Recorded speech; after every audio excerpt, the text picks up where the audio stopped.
Students, आज का जो हमारा टॉपिक है वो है हमारा एंशिएंट पीपल ऑफ इंडिया और एंशिएंट सिविलाइजेशन ऑफ इंडिया। ये वीडियो जो हमारा है इसके अंदर हमें क्या देखने मिलेगा वो हम आगे समझेंगे, लेकिन इससे पहले मेरा आप सभी से एक क्वेश्चन भी है और शायद सजेशन भी। क्या आपको लगता है कि हमारे इंडिया में अलग अलग तरह के लोग अगर ना आते तो क्या हमारा कल्चर और कम्युनिटी इतनी ज़्यादा डाइवर्स हो पाती? क्या आपको लगता है कि हमारा इंडिया इतना रिच बन पाता? नहीं, मुझे तो ऐसा नहीं लगता। What are your thoughts? Comment down in the video. तो आज के इस वीडियो में हमें यही सीखने मिलेगा कि किस तरह से हमारे यहाँ पर एंशिएंट लोग अलग अलग इलाकों से आए, यानी प्लेसेस से आए, and they started living in India. और उन्होंने यहाँ के कल्चर को बहुत ही ज़्यादा यूनिक और इंडिया को एक डिफरेंट कंट्री बनाया। Do you know which peoples were part of are ancient civilization? क्या आप लोगों को पता है कौन से वो लोग थे? Okay, let me help you with that. तो हमारे इंडिया के अंदर जो डिफरेंट टाइप्स ऑफ पीपल यहाँ पर जो आए, उनमें से जो थे मेजरली दो जो हमारे ओरिजिनल इन्हेबिटेंट्स हैं, जो भारत के ही हैं हमेशा से, वो हैं द्रविडियंस, जो कि अब साउथ इंडिया के ही वंशज माने जाते हैं। पर जो हमारे इंडिया में सबसे पुराने लोग जो आए थे माइग्रेट कर कर, वो थे आर्यंस।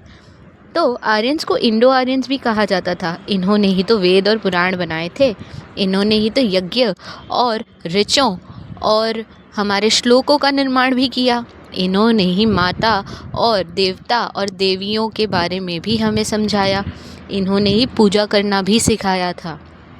ये नॉर्थ इंडिया में मेनली आके बस गए थे। इन्हें सप्त सिंधु की प्रजाति भी कहा जाता है। और साथ ही साथ 1500 BCE के टाइम पर ये लोग आए थे हमारे यहाँ पर।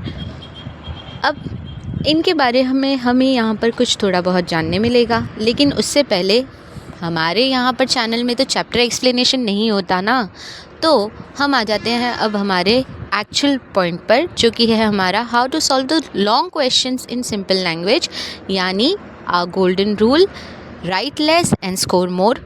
तो क्वेश्चन क्या पूछा जा सकता है इनके बारे में? The question will be give information about the most ancient people belonging to the Indian Aryan races, यानी कि आर्यन की जो हमारी यहाँ पर सभ्यता थी, उनके बारे में हमें क्या जानकारी मिल सकती है वो हमें यहाँ पर बताना है। यहाँ भी हमारा वही गोल्डन रूल चलेगा, जिसके अंदर 2 से 3 लाइनर इंट्रोडक्शन होगा और करीबन 6 पॉइंट तो आपको मिनिमम लिखने ही पड़ेंगे इंट्रो को अलग रखते हुए। तो let's go for our answer now. हम इसका आंसर किस तरीके से सॉल्व करेंगे उसके बारे में अब यहाँ पर हम लोग देखते हैं। यहाँ पर सबसे पहले जो हमें लिखना है, that will be our first introductional line, that is Aryan belonged to the Indo-Aryan race and helped in developing Indian civilization। Aryans जो थे उन्हें इंडो आर्यंस भी कहा जाता था और उन्होंने ही भारत की संस्कृति और सभ्यता को बनाया। अब आ जाते हैं इस इंट्रो के बाद हमारे पॉइंट नंबर 1 पर। They were more advanced at that time, वो उस समय में काफ़ी आधुनिक थे। आर्यंस वर नेचर लवर्स, वो कुदरत के बहुत ज़्यादा प्रेमी थे। दे वर्शिप्ड सन, रिवर, ट्रीज एट्सेट्रा, वो सूरज, नदियों और पेड़ों से भी उनकी भी पूजा करते थे। They started yajnas and richas, recited the Vedas, उन्होंने ही यज्ञ, ऋचास यानी कि जो हमारे रीत रिवाज के अंदर जो वो श्लोक वगैरह कहे जाते हैं, उन सबको पढ़ने की सिस्टम भी इन्होंने ही शुरू की। They lived in the Sapta Sindhu region and that was called as Aryavarta, वो सप्त सिंधु के इलाकों में रहते थे और उस जगह को उस समय पे आर्यवर्त कहा जाता था। They expanded to Mithila and Vindhyachal regions, उन्होंने मिथिला और विंध्याचल के इलाकों में जाकर अपने एरिया को बढ़ाना शुरू किया। They influence culture of India, उन्होंने हमारे भारत की संस्कृति में काफ़ी ज़्यादा सुधार किया था। This is your question answer. ये आपको 4 मार्क्स में या फिर 3 मार्क के क्वेश्चंस में पूछा जा सकता है, या आपके शॉर्ट नोट्स में भी आ सकता है, या फिर आपको लॉन्ग डिस्क्रिप्टिव डिटेल आंसर्स में भी पूछा जा सकता है। अब हम आ जाते हैं हमारे सेकंड पॉइंट पर, जो कि है हमारा द्रविडियन रेस के बारे में। क्या आपको पता है द्रविडियंस कौन थे? वही हमारे भारत के मूल रहवासी हैं। वो ओरिजिनली यहीं पैदा हुए, यहीं बड़े हुए और उनके वंशज आज भी पाए जाते हैं। तो हमारा यही पॉइंट इंट्रोडक्टरी पॉइंट है। द्रविडियन के बारे में क्वेश्चन क्या आ सकता है? तो एक्सप्लेन और give information about the Dravidian culture. ये हमारा क्वेश्चन हो सकता है। अब पहले आता है introduction. Dravidians were the original inhabitants of India. Dravidians जो थे वो हमारे भारत के मूल रहवासी थे। They were related to the stone age and the Indus valley civilisation. वो स्टोन एज यानी कि पत्थर के युग से लेकर और हमारे यहाँ की जो सिंधु प्रजाति है उन सभी से रिलेट करते थे। उन्होंने ये सारा समय देखा था। After the arrival of Aryans they move to the south. जब यहाँ पर आर्यंस आए माइग्रेट कर तो द्रविडियंस जो थे उन्होंने दक्षिण की दिशा में रहना शुरू किया। इसीलिए साउथ इंडियन की रेस को द्रविडियंस कहा जाता है। They believed in gods and goddesses. वो देवी देवताओं में मानते थे। They worship nature and spirits. वो कुदरत और आत्मा की पूजा करते थे। Their society was matriarchal and allowed intercaste marriages. यहाँ पर जैसे आज हमारे यहाँ पर इंडिया के अंदर पेट्रियार्कल सिस्टम है। अब ये थोड़ा शब्द हैवी है, I know it's not very easy to understand, लेकिन पेट्रियार्की का मतलब वो होता है जहाँ पर जो मुखिया हो परिवार का वो एक आदमी हो। लेकिन द्रविडियन के कल्चर में ऐसा नहीं था, उसका उल्टा था। उनके कल्चर में ऐसा था दैट मेट्रियार्कल कल्चर उन्होंने फॉलो किया, जिसके अंदर उनके घर का मुखिया एक आदमी नहीं बल्कि एक औरत थी।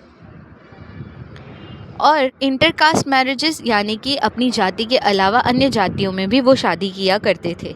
दे use to do farming and weaving of cloth. वो उन्होंने ही हमारे यहाँ सबसे पहले खेती करना शुरू किया और कपड़े की बुनाई करना भी उन्होंने ही शुरू किया था।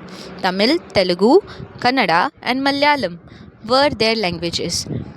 जो हमारी सबसे पुरानी भाषाओं में शामिल होती हैं साउथ इंडिया की लैंग्वेजेस, वो हैं तमिल, तेलुगु, कन्नड़ा एंड मलयालम। इन्हें द्रविडियन की लैंग्वेज भी कहा जाता है। ये क्वेश्चन आपको वन लाइनर में भी पूछा जा सकता है सेपरेटली, बट हाँ ये हमारे लॉन्ग्स में भी काम आ रहा है और हमें ये हमारे वन लाइनर्स में भी काम आ रहा है। तो आप समझ सकते हो कि इस क्वेश्चन की इम्पोर्टेंस बहुत ज़्यादा है। अब हम चलते हैं हमारे नेक्स्ट टॉपिक की ओर और नेक्स्ट टॉपिक में हम लोग अब डिस्कस करने वाले हैं उन प्रजातियों के बारे में जिनके क्वेश्चंस को हमें 2 मार्क्स में या फिर 3 मार्क्स में पूछा जा सकता है। इनके क्वेश्चंस मोस्टली तो सिंपली पूछे जाते हैं। For example write about the Negritoids या फिर write about the distinct feature of Negritoids. तो हमें यहाँ पर 4 पॉइंट का आंसर लिखना है। क्योंकि ये हमारा 2 से 3 मार्क का क्वेश्चन है, इसलिए हमें यहाँ पर ज़्यादा लंबा आंसर लिखने की ज़रूरत नहीं है।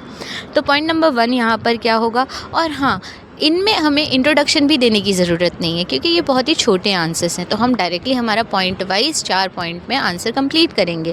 First point is Negritoids came from Africa via Baluchistan in India. Negrito प्रजाति जिन्हें हबशी भी कहा जाता है, ये लोग अफ्रीका से आए थे बलूचिस्तान से होते हुए भारत में। दे वर डार्क इन कलर। इनका रंग जो था वो काफ़ी ही ज़्यादा डार्क यानी गहरा था। They were 4 to 5 feet tall. ये 4 से 5 फुट लंबे थे। They had curly hairs. इनके बाल घुंघरालू थे। And were known as Habshis. और इन्हें हबशी भी कहा जाता था। कई बार क्वेश्चन में नेग्रीटो शब्द की जगह पर हबशी शब्द का अगर क्वेश्चन आ जाए कि write about the habshis of India, तो आप यही आंसर लिखोगे। और अगर राइट अबाउट और गिव इन्फॉर्मेशन अबाउट नेग्रीटोड्स, तो भी आपको यही आंसर लिखना है। Moving to our next topic, that is give information about australoids. अब ऑस्ट्रोलॉइड्स कौन थे? तो ऑस्ट्रोलॉइड्स को निषद भी कहा जाता है। तो हमारा फर्स्ट पॉइंट है australoids came from south east Asia, यानी कि वो हमारे यहाँ पर दक्षिण पूर्वी एशिया से आए थे। Aryans called them Nishad. इन्हें आर्यन समाज के लोग जो थे वो निषद कहते थे। कोल, मुंडा, खासी आर द डिसेंडेंट्स। कोल, मुंडा और खासी जो हमारे आदिवासी समाज हैं, वो लोग इनके ही वंशज माने जाते हैं। दे वर डार्क इन कलर। इनका रंग भी गहरा था। Broad head. इनका सर यानी कि माथा चौड़ा था।